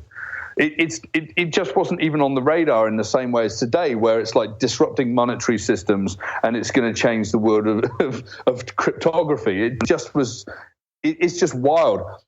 And that exponential change is happening because everything's mashing together. And what I'm saying, I'm just writing my annual report for next year and the predictions, and maybe I'll come back and talk to you about that as well in 2 or 3 months. Sure. I'm saying that we're headed towards a world where the idea of moonshots, right, these big ideas, curing cancer and curing global warming and whatever, it's kind of bullshit. Because if we look at that scale, there's only a few companies in the planet that have got the billions of dollars to develop solutions for it that can ultimately own the cure for cancer, right? People like Microsoft and Google, they want to own the cure, right? They want to have that recognition, and they ultimately want that revenue flow. I personally think, right? What we're headed towards is exactly what we've been talking about in this entire conversation: is radical creativity. The small changes that we can make as individuals, whether it's in makerspaces, R&D labs, whether it's in smaller companies, that are just coming up with new solutions. The radical creativity is going to create a momentum when all of the radically ambitious projects that we're going to do come together as one and create a tidal wave of innovation, right? Yeah. And then we can solve the big problems that some of the big guys are sort of feeding on. Right now, they're just acquiring all the radically creative companies to feed into the big solutions. I think what we have to do is stay radically creative, independent thinkers, and not take the big money and realize that, somewhere down the line that there's something more than money in the world to really be recognized as something that's going to provide value to the whole of humanity. I wonder if could these quantum computers make Bitcoin obsolete? Yeah, basically, if you were to build a quantum computer that had enough qubits to break cryptography, the entire Bitcoin economy collapses immediately. That's what I was thinking. So that's basically, that isn't that on the horizon? It's quite a way away. Okay. It's quite a way away. So buy Bitcoin, but be ready to sell them. I wouldn't recommend that anyone buys Bitcoin right now, because everyone's buying Bitcoin because they think it's going to keep making a lot of money, and it's the wrong way to get into any kind of market, right? Yeah. But hey, I'm wrong. I'm wrong in a lot of aspects, right? I've got a lot of friends that are Bitcoin millionaires because they were Bitcoin farming 6 years ago, and we were like, what the hell are you doing? None of this makes sense. Well, they should get out now. Yeah, and it's like, hey, I can buy a pizza with 10 Bitcoin. It's like, wow. And now that pizza is like a $70,000 pizza, right? I remember fucking someone gave us a bunch of Bitcoins a couple months ago, and they were like, you got to convert them right away. And it was like, it's doubled. I think we lost them too. Are those ones we lost, and then we couldn't get them back? Man, I don't even want to think about fucking what that little transaction is worth now, because somebody sent us $100 worth of Bitcoin when it was at like $200. Man, and they sent it, but I had given them the wrong address. Do you know what? I've heard several. So I've got a friend who had a hard drive with his crypto wallet on it. Right, he's lost it. And there was a guy in the UK, and this was heartbreaking. It was 2 years ago. He'd sent his computer to the into e-recycling, and his Bitcoin wallet was on the computer. And he realized after a week that he'd done this, And literally, he spent months trying to find his hard drive in these huge e-waste piles. I don't think he managed to find it. But like, yeah, it's like, you know, it's like burning $1 million. It's best not to think about that shit. I like thinking about it because I don't have any Bitcoin and it makes me chuckle. That's right. I don't have any either. I mean, like the past. It's best not to dwell on the past. You can't do fucking anything about it anyway. Yeah. Unless you're gonna get busy making a time machine. That's right. Hey, well, we should wrap it up. Where can our listeners track you down? Is there any place our listeners can track you down if they want to bug you or follow you? Or? Yeah. So nicholasbadminton.com. You can just type my name in the internet. And there's tons of videos and articles I've written for like Fast Company. I've got an article coming out in Vice Motherboard around AI and the financial markets in the next couple of weeks. Yeah, I'm going to be on CTV next Wednesday talking about technological immortality as well. Yeah, you've been all over the place. How did you do that so quick in like 5 or 6 years? You got yourself out there quite a bit, eh? There's a lot of people that are too scared to really have the opinions that I have. I'm pretty provocative, but I'm kind of informed by the people around me. And hey, I'm not always right. I put my hand up to say that I'm wrong on occasion. But do you know what? When I'm right about certain things, people sort of sit up and pay attention. And for years, I've advised very large companies at the board level around business strategy. And now I advise very large companies at the board level around foresight and futurology and about how they can future-proof their organizations. It's incredibly valuable for them. I'm having a blast. It's really fun. Well, then, and you know what? People trust you because you admit when you're wrong and you admit your mistakes, and then people will trust that. I think that's that's valuable. Well, thanks so much for coming on. Yeah, for sure. And some people never ask me back, so hey, whatever. Yeah, exactly. We'll ask you back. Yeah, well, we'll send you a shirt to wear on TV. Yeah. Oh yeah, man! Like, send it over. I'm in. And a toque. Okay. How do we not have fucking toques? Yeah, we should get toques. Yeah. All right, Nicholas. Thanks a lot for coming on, and we'll link to all this stuff in the show notes. And you have a good night and enjoy your travels there coming up. Yeah, thanks, guys. I really enjoyed it. All right, take care. Bye-bye. Bye-bye. That was a chat with Mr. Nicholas Badminton. Didn't ask him about enemas. Enemas? Oh, yeah, I should have. Yeah, that's kind of a natural, more of a natural way. Low-tech biohack way, right? Just a, gravity. I was thinking the feces transplant is low-tech, but you need some tech there. Yeah, you can't. You can't just be cramming it up there. No. Well, yeah, that was good. That was, went by fast. I don't think I could be as optimistic as him about the future. I don't know. I flip-flop back and forth a bit, That's just to think about your own future sometimes. Yeah, I think all this big data is going into that big thing down in the south there and the States. And we're on the execution list when the fucking state takes... When they want to do their quantum analysis. So one day that right fucking door is just going to bust open and... two to the head. Hopefully we're live streaming. Blaze of glory, bitches. Yeah, big thanks to Nicholas for coming on the show and sharing all his optimism with us. It was a great, fun chat. Forgot to get into AI a little bit and transhumanism. We kind of touched on it, but we didn't have a lot of time. Well, we'll do it again. Yeah, he's one of those guys you could do a little bonus thing or intro thing every 3, 4, 6 months with his new work and stuff like that. Yeah, it must take a lot to keep up on all that. I can't even imagine. Speaking of new work, check out grimerica.ca/support, guys, for all the different ways you can support our new work. If you are getting a little value from the podcast, head over to grimerica.ca/support and sign up for a monthly if you can. That would be great. If you can't afford to do a monthly, you can do one-time donation as well. I think it gives you the option to turn any one time into a monthly. So head on over there, guys, if you can, when you can, support the show. I know a guy actually today canceled his subscription. And I was like, oh, man. And then like 5 minutes later, he started a new subscription for an extra $2 a month. Sweet. So thanks, buddy. We got a raise. That's good. Yeah, we got a raise, yeah. Congratulations.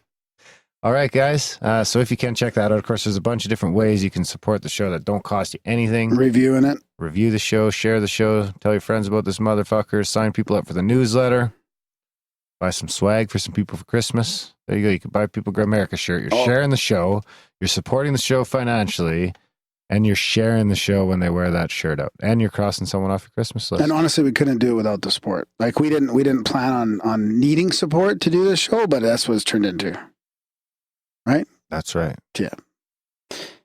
And all these links are in the show notes. Everything that you could ever need to know. All right, guys, I think that's about it. Yeah, check it all out. Do all that stuff in the show notes because it really helps. All right, guys, thanks for listening, and we will see you next week. Season's greetings from the Grimerica Show podcast. Gather round the fireplace. Help yourself to some hot cocoa with the little marshmallows in it. Maybe have a candy cane or two, and maybe some cookies.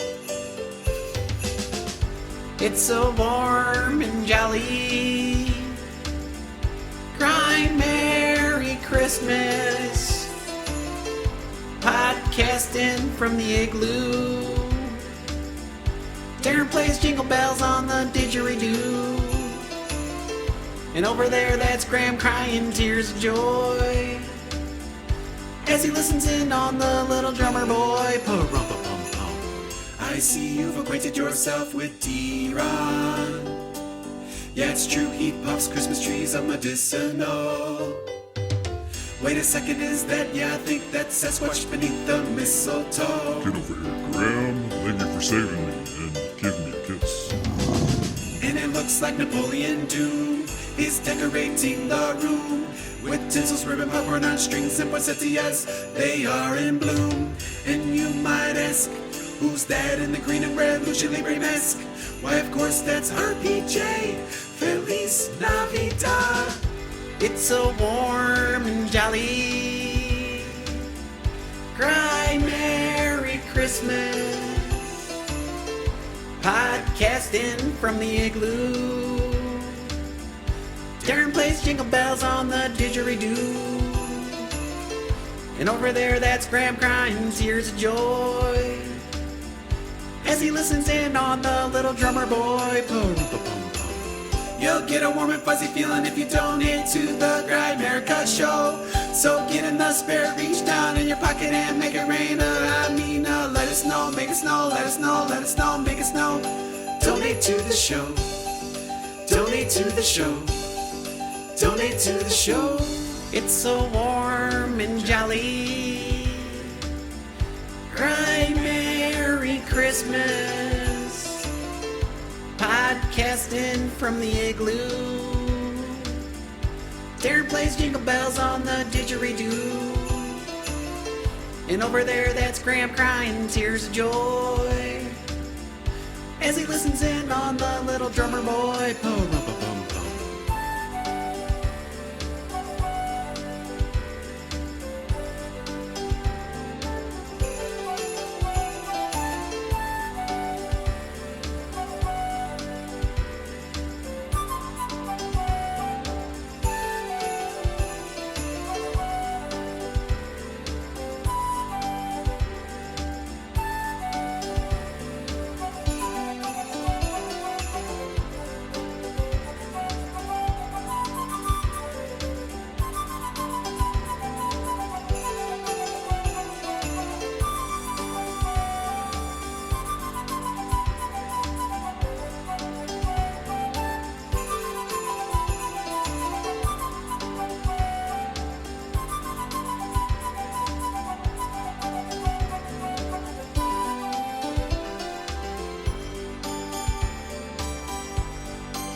Graham.